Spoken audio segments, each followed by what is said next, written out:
今日食呢啲三文魚鰭，將佢解凍之後抹乾水，然後用啲胡椒粉醃一醃佢。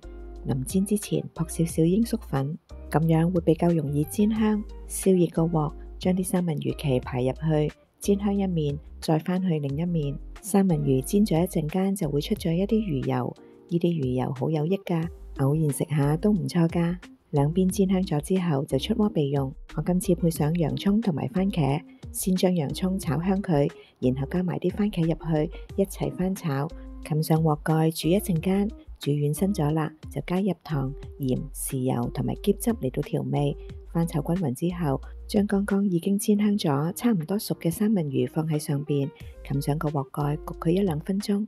最後加上一紮蔥花，翻炒均勻就可以上菜㗎啦。三文魚嘅魚油容易俾人體吸收，偶然食下對我哋好有益㗎。